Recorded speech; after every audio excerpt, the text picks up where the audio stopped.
హే దోస్తులు, ఎలా ఉన్నారు అందరూ? సో, ఇదైతే ఒక చిన్నపాటి get ready with me video అనుకోండి. Get ready with me cum mini vlog. And ఆ రోజైతే మార్నింగ్ షుగర్ టెస్ట్ ఉందని రెడీ అవుతున్నాననమాట హాస్పిటల్‌కెళ్ళాలని. అండ్ మీతో ఒక విషయం షేర్ చేసుకుంటాను ఈ వీడియోలో. ఏంటంటే అసలకి నా కలర్ తెలుసా అసలకి డెలివరీ ముందు అంటే ఇంకా 10 డేస్, 1 వీక్ అట్లా ఉందనంగా అసలు ఘోరంగా అంటే ఘోరంగా డార్క్ అయిపోయింది కలర్ అయితే అసలకి. అసలు నేనేనా నా ఫేస్ ఏంటి ఇట్లా అయిపోయింది అనుకున్నాను. అండ్ ప్రీవియస్ ప్రెగ్నెన్సీలో ఇంత ఘోరంగా అయితే లేదనమాట నా ఫేస్. సో, జెండర్ డిఫరెన్స్ ఉంటే అట్లా ఏమన్నా ఉంటదా? అంటే మీరు నమ్ముతారా? అంటే గర్ల్ ఉంటే కొంచెం డార్క్ అయితారు. బాయ్ ఉంటే కొంచెం ఇట్లా ఫెయిర్ ఉంటారు. అట్లా ఏమన్నా ఉంటదా?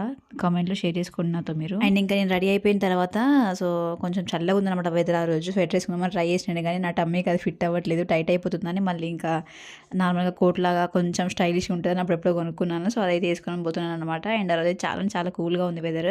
సో, ఇంకా అందరికి తెలుసు కదా! హాస్పిటల్‌కి వెళ్ళాలంటే ఖచ్చితంగా రిపోర్ట్స్, ఫైల్స్ అంటే ప్రతిసారి చెక్ చేసుకోవాలి ఏమన్నా మిస్ అయినాయా లేదా ఫైల్స్ అన్ని అనేసి. బ్యాగ్‌లో పెట్టేసుకున్నాను. జస్ట్ ఇంకా బయటికెళ్దాం అనే మొమెంట్‌లో మా నాగాదిత్య అప్పుడే ఇంక పడుకొని లేసిండనమాట. వాడు లేవకముందే ఎళ్దాం అనుకున్నాం గానీ, ఇంకా వాడు లేసాడు.